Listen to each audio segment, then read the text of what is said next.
this United team and the characters that Ten Hag is bringing forward, the players that Ten Hag is trying to build this core around. Rashford works excellently. Bruno Fernandes works excellently. Mason Mount. I don't need to talk about Casemiro. Varane, Lisandro Martinez, Luke Shaw, Dallo. You're talking about players, even Malacia. You're talking about players who will give everything on the pitch for their manager. And as Sam is going to show in his examples as well, Hojlund seems to be that type of player as well. Let's go first and foremost. Let's talk about his pace. That's something I can get behind. A striker with pace, that's something we can get behind. Especially when you already have a player like Rashford up front. Especially when you have two guys behind him in Mason Mount and Bruno Fernandes. That's a very quick team. If Hojlund can bring in that pace as well, that's going to make us very, very dangerous on that counter-attack. And I know that's not Ten Hag's preferred way to play football, but even so, that's in the Man United DNA. If we can get a fast striker that can just bomb it forward on the counter-attack, that's a positive in my books. Mr. Hojlund. Manchester United have just signed a new striker. It looks like he may be the big deal, he may be the real deal, but I'm not too sure on it. We're going to watch this video here from Sam from United People's TV. I'll leave the link to it in the description as per usual. But as I was saying, is he good enough for Manchester United? That's the big question. And I just want to break it down straight away. He isn't really impressing me that much to start off. But as I said, without wasting any more time, let's get straight into it. Rasmus Hojlund, how good is he? Is he Manchester United's ideal striker? Give me 10 minutes of your time. That's the big question.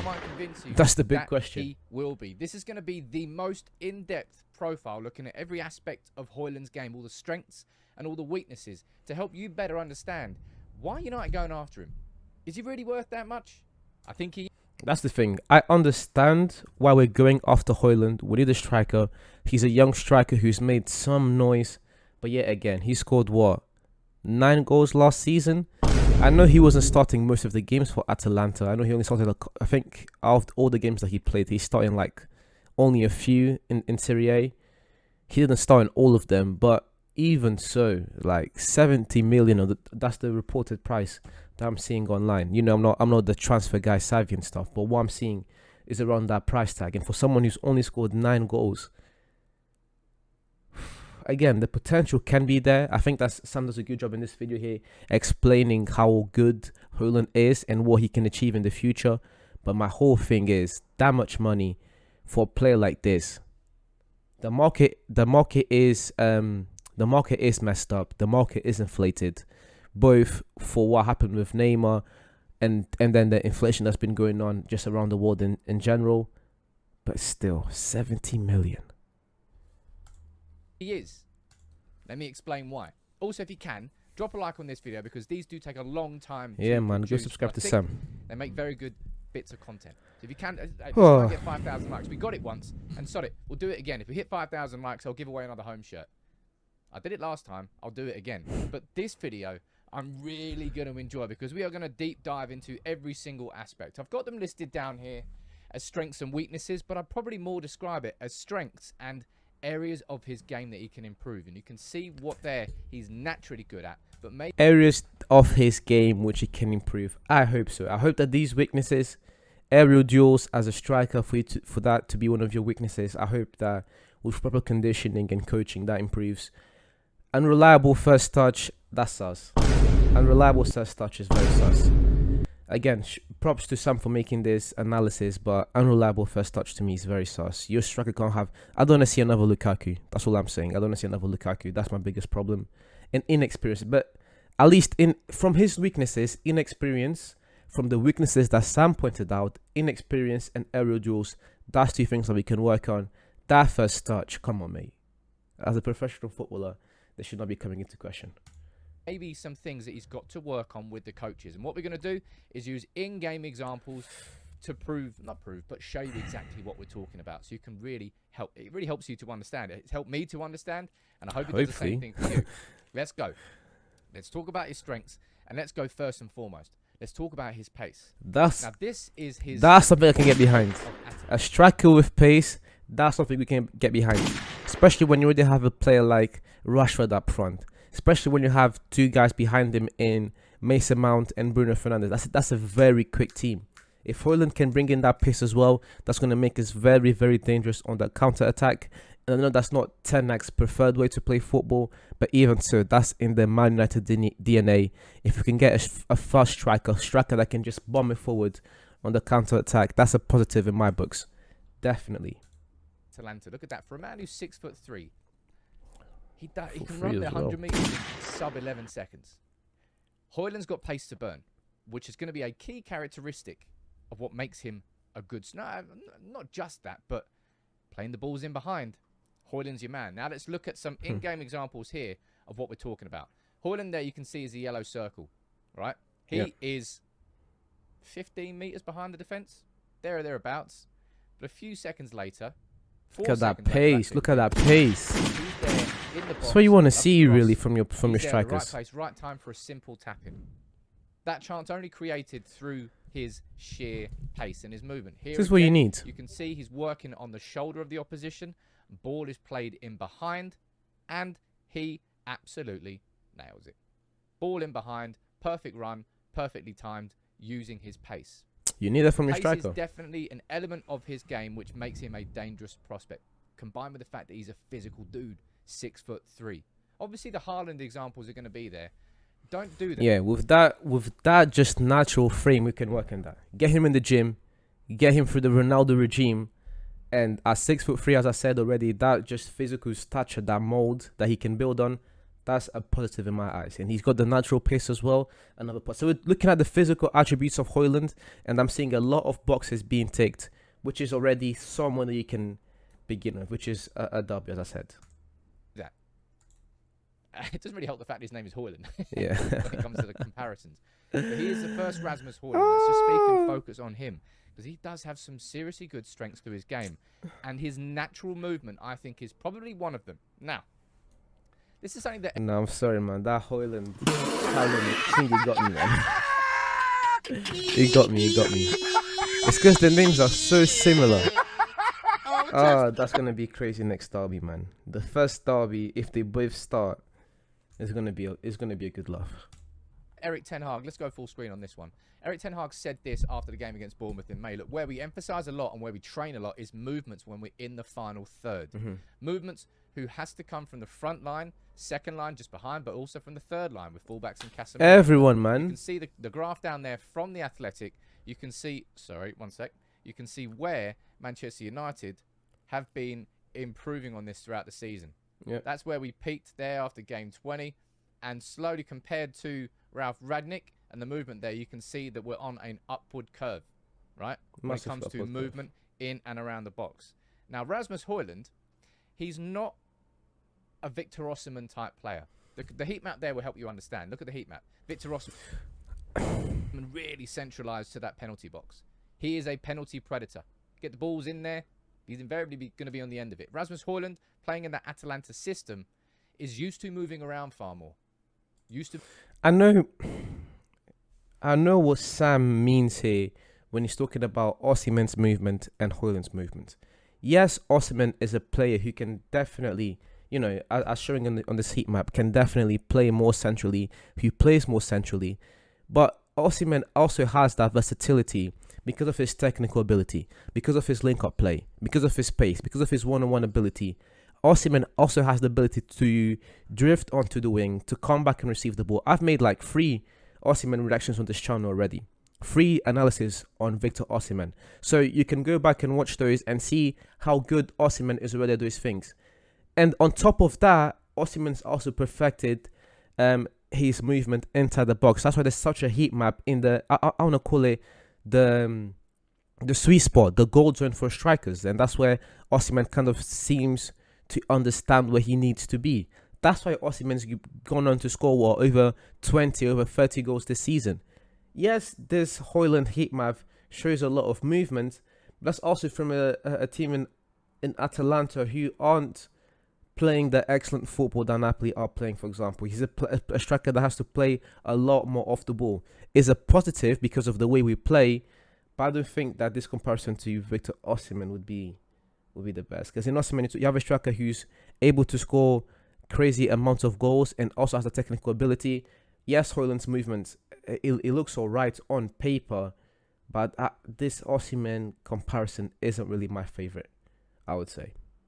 To being involved a bit more.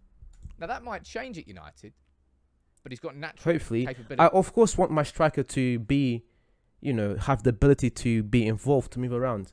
But I want to see more red on this penalty box, man. This is where you earn your money. That's why Osimhen is one of the hottest strikers in the world right now. This area is where you earn your money. This is where I need Hojlund to be operating in. That might change at United, but he's got natural capabilities of doing it. Let's have a look here at some examples. You can see there, he's making the run to the outside. The defender's running with him, and therefore, Hojlund is on the defender's blind side. Good off movement. Defender runs in, he runs in the middle, gets in there. Doesn't actually score from this situation, but he's created that opportunity through good off-the-ball movement. Yeah, good. Another example yeah, that's coming good. up here. That's Hojlund running there and behind. You can see where the ball's coming over the top. Nice touch, nice control. He can see there that his fullback presumably is going to be coming on the overlap. A little ball inside, chance created through good movement and good awareness. This one is good probably movement, my I guess. favourite Yeah, example of Hojlund's movement. You can see he's highlighted there, playing for Denmark. Watch this, right? Hojlund goes to make the run to the near post, shifts his weight to his left foot. The defender follows, and therefore all of his weight is on his back foot. Hojlund can nip in front. Great goal. Real sort of... That's the sort of thing that a coach would find difficult to really coach into a play. You could probably do it, but it'll take a long old time. These are sort of subconscious movements. The little tiny subtle switches of on your weight of your foot that forces the defender to move, that gives you that extra yard, and because their weight's on a different foot, they can't really stop you. Another example here.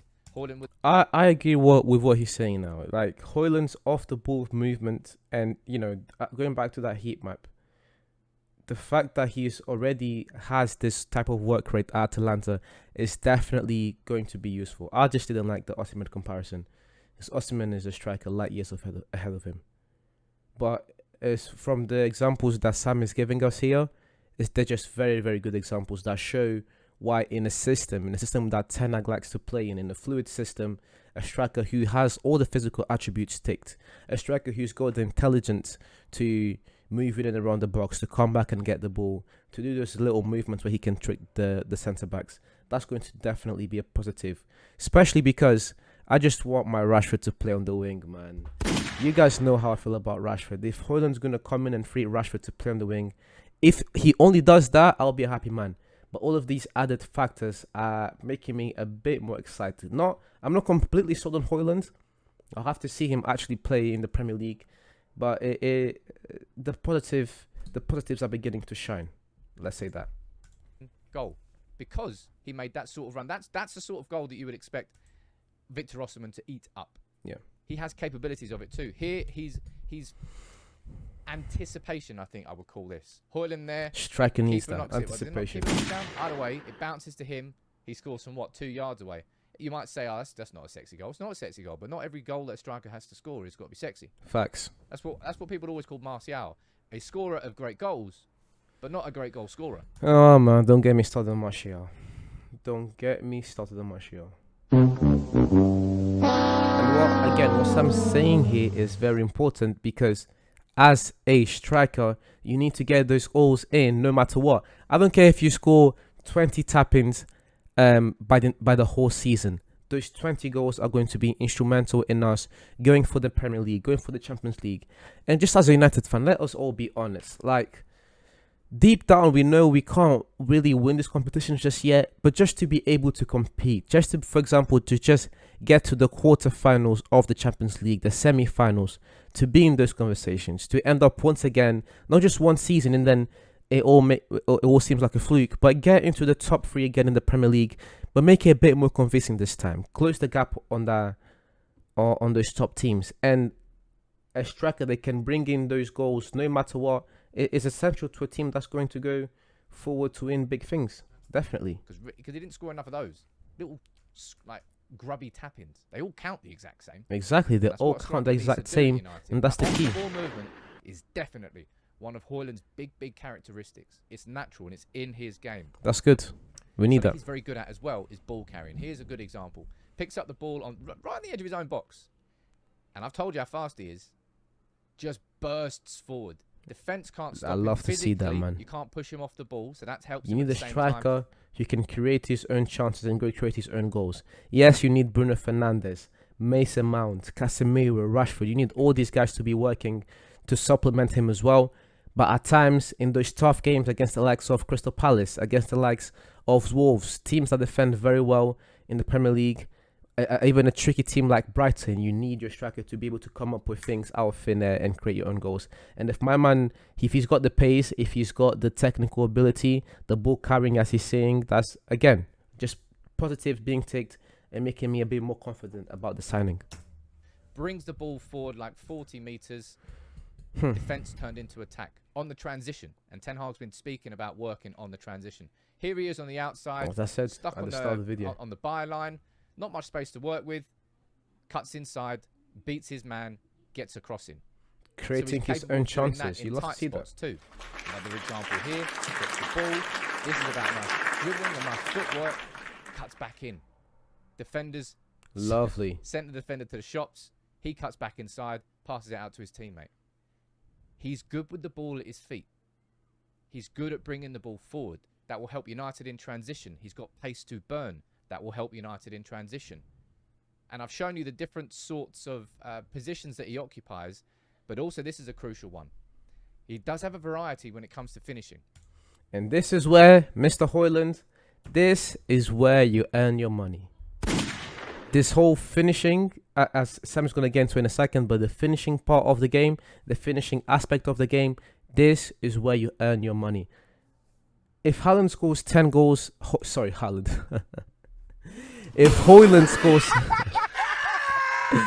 if Hojlund scores 10 goals in the Premier League this season, as a United fan this season, I'll be happy. 10 goals for 21-year-old that he will be in his first year playing for Manchester United, I'll be happy with that. If he can go for more, I'll be even more impressed.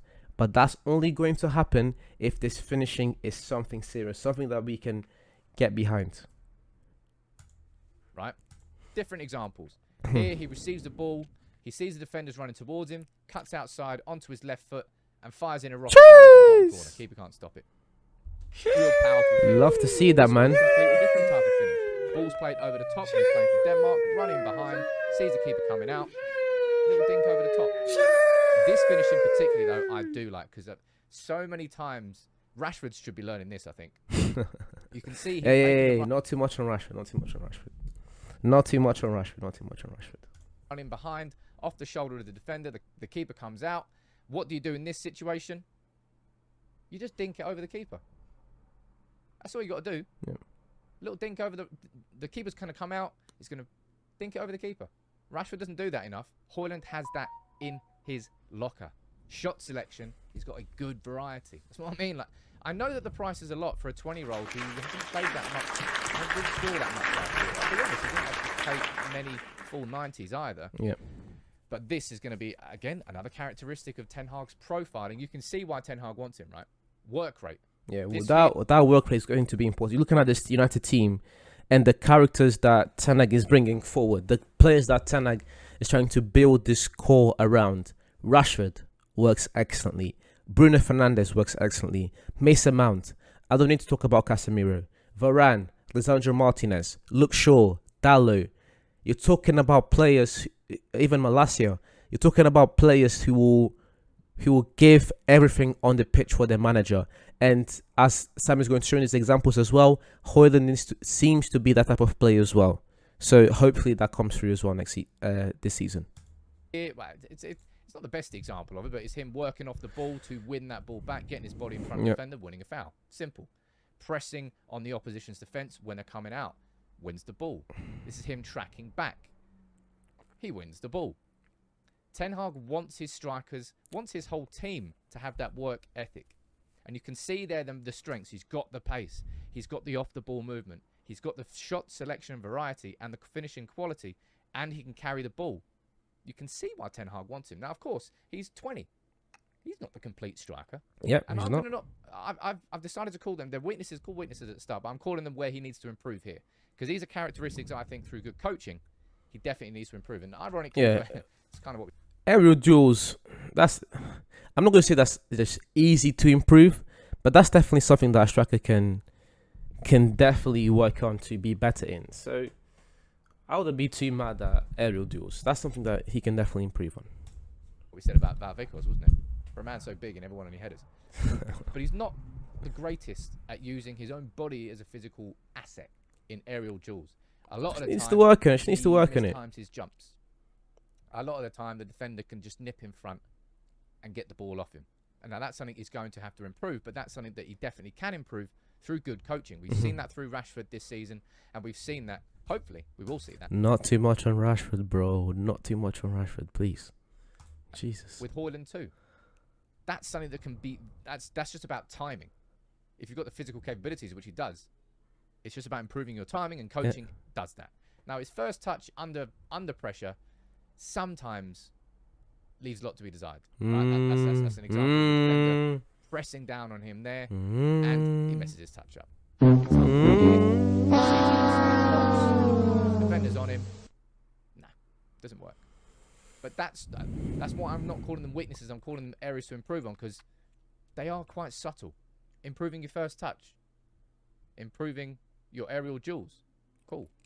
Whereas things like off the ball movement, that's not something I think you can particularly coach. It's kind of off the ball movement. I think you can coach that. You can coach off the ball movement, but if you already have that as a player, the physical attributes, you can't really teach that into a player, to which he's been blessed genetically, being 6'3", having all that pace. The finishing, only 9 goals, but if you're looking at his Denmark track record when he's played with the national team, I think he was like 4 for 4, and his finishing Arsenal is quite good. He has a variety of goals that he can score. So there's elements there of someone who can definitely become a great striker. Just needs time. Kind of natural to a player. Now, these are some good examples of his one-touch link-up play that he kind of has to do a bit more of. Sometimes likes to take too many touches. It's a little touch into his body there, releases the ball back out. I think it's Lookman he's playing it to there. Another example here, receives the ball. He can see his midfielders coming into support, little back heel, opens the space up, goes for the return and the run. Hojlund really is an exciting prospect. So far, yeah. And one more area that I think he has got good examples of it is close control inside the box. Here you can see there's, how many defenders? 1, 2, 3, 4, 5, 6, 7, 8 defenders in that box. He finds his way through it just simply by just bringing it back onto his other foot, and he gets a shot off. Rasmus Hojlund has all the capabilities of being the exact striker that Erik ten Hag wants and needs. On paper, it looks good. At 60 to 70 million euros, it's a lot for a 20-year-old. Expensive. United have done their research, right? Hopefully they have. When you look at him, when you look at all the strengths and all the natural capabilities of this lad, you realise exactly why United are going after him. Whoops, didn't mean to do that. Let me go here. You realise exactly why United are going after him. He could be a phenomenal signing. The natural strengths there with his pace, his ball movement, off the ball movement as well. Ball carrying, finishing, work rate. They're all there. He could be an absolute star. And I hope in this 10 minutes you've learned a little bit more about his game. Why I think the hype is justified. Why I think you can allow yourself to be excited about the prospect of signing him. Let me know what you think, though, in the comments. Because I tell you what, I'm all aboard the Hojlund hype train. But anyways, guys, thank you. Thank you very much for watching the video until the end. You much appreciated, as per usual. And yeah, if you enjoy this type of content, I'm back making daily football content again. Leave a like, comment, subscribe, share. Do all those things help me grow this channel. Find me on Player's Choice on Mondays. And I'll see you guys soon. Have a nice one. I'll see you soon.